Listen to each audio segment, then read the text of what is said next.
उस समय धोनी इंडिया नहीं खेले थे, इंडिया ए टीम में थे। और उनसे पहले दिनेश कार्तिक जो थे वो उस समय रेगुलर अंदर प्ले कर रहे थे इंडिया की टीम में। और क्योंकि वो भी दोनों विकेट कीपर बैट्समैन हैं कि उस समय इंडिया ए के दौर पर दिनेश कार्तिक भी थे, एम एस धोनी भी थे। तो दिनेश कार्तिक ने कुछ लोगों से रिक्वेस्ट करी कि मेरे को नॉकिंग करा दो, मतलब मेरे को बैटिंग प्रैक्टिस करा दो। सब लोग थके हुए थे, सबने मना कर दिया, लेकिन धोनी ने अपने आप उठे और उनको प्रैक्टिस कराने लगे। आधे एक घंटे तक उसके लिए बॉल फेंकी। जैसे ही वो अपना काम खत्म करके आए तो एक एवरेज माइंड के व्यक्ति ने कहा, तू इसको क्यों प्रैक्टिस करा रहा है, ये तो तेरा कंपटीटर है।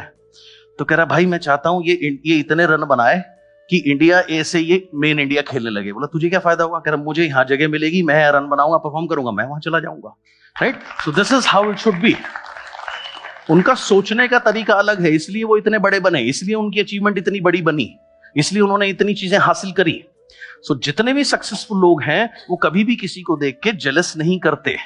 राइट, सो सेम चीज आपने भी करनी है। जब हिरोशिमा और नागासाकी पर बॉम्ब गिराए गए तो 3 जगह पे उन्हें बॉम्ब गिराने थे, हिरोशिमा, कुकुर आइलैंड और नागासाकी।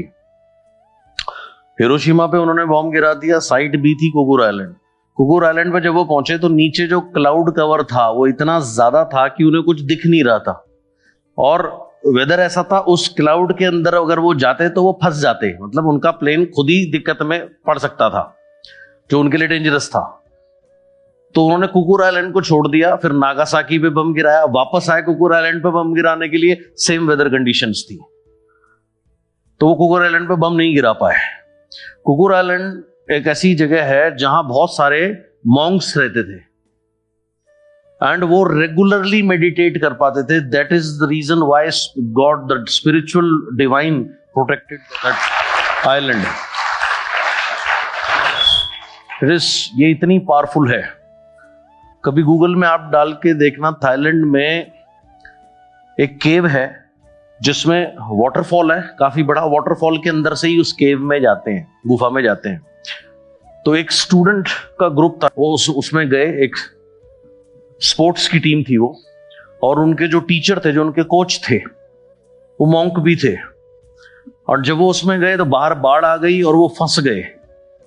तो जो रेस्क्यू टीम आ रही थी उनको रेस्क्यू करने के लिए, वो अंदर नहीं जा सकती थी क्योंकि पूरा फ्लडेड था।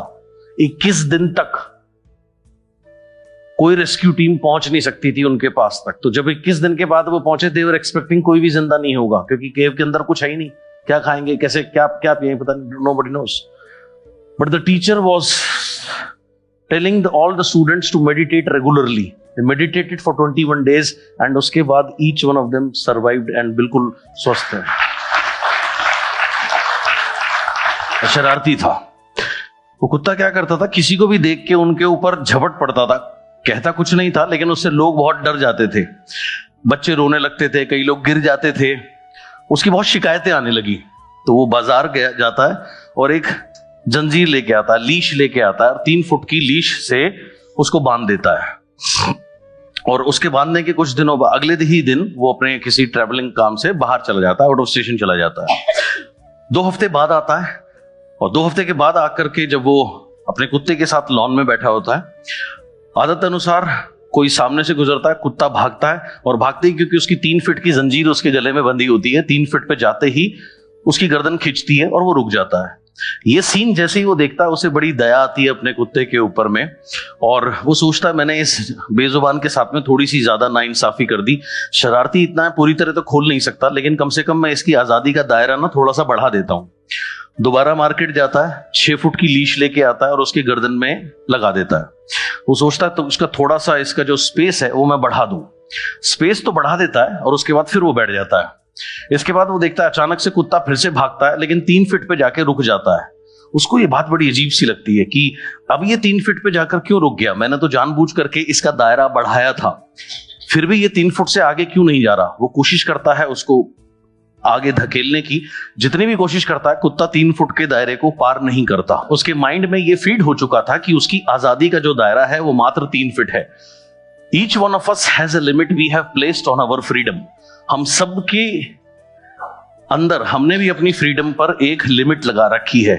मैं ये कर सकता हूं, ये नहीं कर सकता, यहां पहुंच सकता हूं, यहां नहीं पहुंच सकता, इतना बिजनेस कर सकता हूं, उतना नहीं कर सकता, इतनी अर्निंग कर सकता हूं, शायद इससे ज्यादा नहीं कर सकता। We need a miracle coach to help us see that in reality we have no limit. और इसलिए हमें जरूरत पड़ती है मिरेकल कोच की, इस टाइप की वर्कशॉप्स की, ये समझने के लिए कि एक्चुअल में हमारी कोई लिमिट नहीं है। होता क्या है, एक होती है सोच, विचार। जो भी विचार हमारा पक्का हो जाता है वो हमारा बिलीफ बन जाता है, वो विश्वास बन जाता है, राइट। उसके ऊपर फिर हम क्वेश्चन नहीं उठाते। बिलीफ भी दो प्रकार के होते हैं, empowering belief and disempowering belief. Empowering belief कौन सा है, जो आपको एम्पावर करता है, आगे बढ़ाता है। डिसएम्पावरिंग बिलीफ या लिमिटिंग बिलीफ कौन सा है, जो आपको डिसएम्पावर करता है या जो आपको लिमिट करता है किसी भी सूरत में। तो कोई भी लिमिटिंग बिलीफ को आपको छोड़ना है और वो कोई भी ऐसा बिलीफ जो आपको एम्पावर करता है उसको हमेशा आपने पकड़े रहना है, क्योंकि वो आपको मदद करता है आगे बढ़ने के लिए।